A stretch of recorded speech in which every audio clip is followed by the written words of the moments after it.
Hello everyone, welcome to the channel. In our last video, we learned about one of the most important qualities of being a winner in life from the book You Can Win. The quality was attitude. We understood the importance of positive attitude and how can we build a positive attitude in life. And this video is the next and final part of the book You Can Win. In this video, we are going to learn about the other things that one needs in becoming a winner in life. So let's start. Success. What is success? What makes a person successful? हर इंसान के लिए success का अलग मतलब होता है. एक बीमार इंसान के लिए सक्सेस अच्छी हेल्थ है तो किसी के लिए वही सक्सेस वेल्थ है. किसी के लिए नाम कमाना सक्सेस है तो किसी के लिए एक अच्छी फैमिली सक्सेस है. हर इंसान के लिए सक्सेस की एक अलग डेफिनेशन है. Then how can we summarise the success? इसके लिए बुक में एक बहुत अच्छी डेफिनेशन दी गई है. And that definition is success is the progressive realization of a worthy goal. And this definition can be understood by 4 attributes. Progressive, it means कि सक्सेस कोई एक डेस्टिनेशन नहीं है. It is an ongoing process. आप कभी भी उस पर एक जगह रुक नहीं सकते. आपको लाइफ टाइम उस जर्नी पर चलते रहना होगा. Realisation, it means experience. जब आप सक्सीड होने की जर्नी शुरू करते हैं आप ये रियलाइज करते जाते हैं कि बाहरी चीज़ें आपको कभी भी सक्सेसफुल फील नहीं करवा सकती है. You shall have to feel it within because success is internal not external. इसीलिए ज़रूरी नहीं है कि जो हमें सक्सेसफुल लगता है वो वाकई में सक्सेसफुल हो भी सही. वह इंसान अंदर से हॉलोड भी हो सकता है. और आज के वक्त में इसका सबसे बड़ा एग्जाम्पल है that we keep hearing about celebrities and rich people committing suicides because they feel emptiness internally. Worthiness, it means the quality. हमारी जर्नी ऑफ सक्सेस कैसी होने वाली है depends on our value system. Value system से मतलब है यहाँ पर एटर्नल वैल्यूज़. एटर्नल वैल्यूज़ वो जो कि हमारे जन्म लेने से पहले भी थी और हमारे जाने के बाद भी होगी, ना कि वो जो हर इंसान अपने हिसाब से कस्टमाइज करता है. And that only gives meaning and fulfilment to our journey because success without fulfilment is empty. Goals, these are important because goals हमें एक डायरेक्शन देते हैं कि हमें लीड कहाँ करना है. सक्सेस की कोई फिक्स डेस्टिनेशन नहीं है बट उसके लिए हमें एक राइट डायरेक्शन में चलना ज़रूरी है. And that sense of right direction comes from the goals. But when a person embarks on the journey to succeed, he faces some obstacles that hold the person back. लेकिन जो उन obstacles को पार करके उनसे बिना डरे आगे बढ़ता रहता है, he definitely achieves that he embarked this journey for. लेकिन what are those obstacles? Let's know what can be those obstacles. Obstacle 1, fear. Fear of failure. हर इंसान को फेल होने का डर होता है, लेकिन ये जानना बहुत ज़रूरी है कि हर बड़ी सक्सेसफुल स्टोरी सबसे बड़े फेलियर की भी स्टोरी होती है. जितनी बड़ी सक्सेस उतना बड़ा फेलियर. कोई भी इंसान बिना किसी में फेल हुए या बिना कुछ खोए कुछ बड़ा हासिल नहीं कर सकता. There is a famous story behind this. एक इंसान जो कि 21 की एज में बिजनेस में फेल हो गया, 22 की एज में लेजिस्लेटिव रेस में फेल हो गया, 24 की एज में बिजनेस में फिर से फेल हो गया, 26 की एज में उसने अपने प्यार को अपने लाइफ पार्टनर को खो दिया, 27 की एज में नर्वस ब्रेकडाउन हो गया.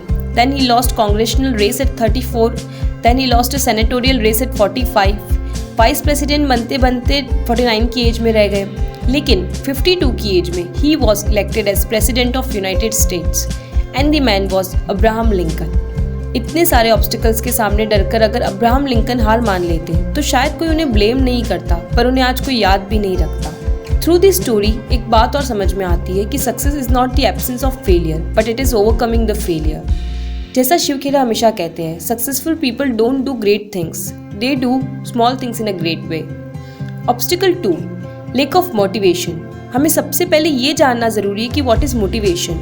Motivation simply means a force that can encourage and inspire us. It can also mean igniting the spark for action. लेकिन हमें मोटिवेशन की ज़रूरत ही क्यों पड़ती है? We need motivation because without it there would be no enjoyment and excitement in life and you will never be able to live your journey to succeed. लेकिन उसके लिए ये समझना ज़रूरी है that motivation is not an external thing, it is internal. आपको motivation को बाहर तलाशने की ज़रूरत नहीं है क्योंकि इट इज़ विद इन. और जब हमें ये समझ आ जाए कि हमारा एटीट्यूड हमें हेल्प कर सकता है to keep being motivated for our goal, then it becomes inspiration. हमें मोटिवेशन को कहीं बाहर नहीं तलाशना होगा, वह हमारे अंदर ही होगा इंस्पिरेशन के रूप में. And it comes from your belief in your inner values and in your goal. लेकिन जब यही मोटिवेशन किसी के डर की वजह से है तो ये कुछ दिन तो चल जाएगा लेकिन ज़्यादा वक्त नहीं काम कर पाएगा और ना ही रिजल्ट्स प्रोड्यूस कर पाएगा. फॉर एग्जाम्पल, एक कंपनी में अगर एम्प्लॉयज़ बॉस के डर की वजह से काम करते हैं देन वो कुछ वक्त तक ही काम कर पाएंगे, लंबे समय तक नहीं. लेकिन यही अगर वो अपने काम में विश्वास रखते हैं और कंपनी की बेहतरी के लिए काम करते हैं तो ना ही उन्हें बॉस का डर होगा ना ही किसी आउटर मोटिवेशन की ज़रूरत, बिकॉज उन्हें विश्वास है कि वो जो भी कर रहे हैं वो किसी अच्छे काम के लिए कर रहे हैं. ऑब्स्टिकल 3, लो सेल्फ एस्टीम। जब कभी भी हम कुछ अच्छा करते हैं, चाहे से छोटा हो या बड़ा, हम हर बार अपनी नज़रों में ऊपर उठते हैं, लेकिन जब इसी का उल्टा होता है तब हर बार हम अपनी नज़रों में गिर भी जाते हैं। और यही हमारी सेल्फ एस्टीम है कि हम अपनी नज़रों में कैसे हैं, कौन है। हमारी सेल्फ एस्टीम लो है या हाई, ये डिपेंड करता है कि हमने अपनी वैल्यूज़ को अपने सेल्फ कॉन्सेप्ट से क्या रूप दिया है। Because if we do not perform beyond our boundaries, then it restricts our self-esteem as well. There is a story of farmer जिसने अपने खेत में कुछ पंपकिन के बीज बोए और एक बीज को एक जार में रखकर बोया और बाकी को जमीन में। जो बीज जमीन में बोए थे वो सभी बहुत बड़े पंपकिन के रूप में बड़े हुए और जो जार में बोया था वो जार के आकार के जितना ही पंपकिन बन पाया। जिस तरह से जार ने पंपकिन को बढ़ने नहीं दिया अपनी बाउंड्रीज के बाहर, उसी तरह हमारी गलत वैल्यूज हमारी सेल्फ एस्टीम को हाई नहीं होने देती है। And there are some traits through you can recognise your high self esteem and low self esteem. The person with high self esteem has traits like he always talks about ideas, he has humility, he has confidence, he is accountable, he is optimistic, he is willing to learn, he is disciplined and he is a giver. The person with low self esteem has traits like he always talks about people, he has arrogance, he has confusion, he always blames the whole world, he is fatalistic, he knows everything, he is indisciplined and he is a taker. These were some obstacles a person may face on the journey, but these can be overcome through some interpersonal skills and by building positive personality. Build a relationship with people because life is a boomerang. We get back in life what we give to others. चाहे से वो thoughts हो, action हो या हमारा behavior हो. Have self-interest, not selfishness. दोनों में difference जानना बहुत ज़रूरी है. Self-interest says, for me to win, the world does not have to lose. Whereas selfishness says, for me to win, if the world has to lose, then it's okay. Selfishness बहुत negative है and destructive है.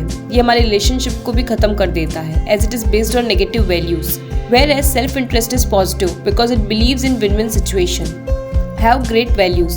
According to Hindu philosophy, लोग मानते हैं जब एक अच्छे इंसान की मृत्यु होती है तो वो सिर्फ इस दुनिया से जाता है, मरता नहीं है. उनका नाम उनके अच्छे कामों के थ्रू हमेशा याद रखा जाता है. इसीलिए किसी भी इंसान को कभी भी किसी भी देश में इसलिए ऑनर नहीं मिला है कि उसने इस दुनिया से क्या क्या लिया है, बल्कि इस बात पर रिवॉर्ड दिया जाता है कि उसने दुनिया को क्या क्या दिया है.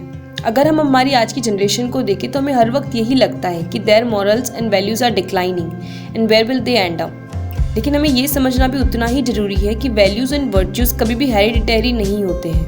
उन्हें इम्बाइब किया जाता है, सीखा जाता है और यंगर जनरेशन अपनी पहली जनरेशन से देखकर ही सीखती है. So that must be our first priority to make the contribution to the world and leave this world by making a better place than we found it.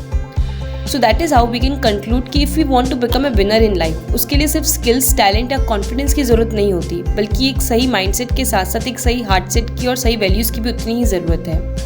I hope this video would help you in building a good life with right values and becoming a better person in life. We will again meet in next video with some new learnings.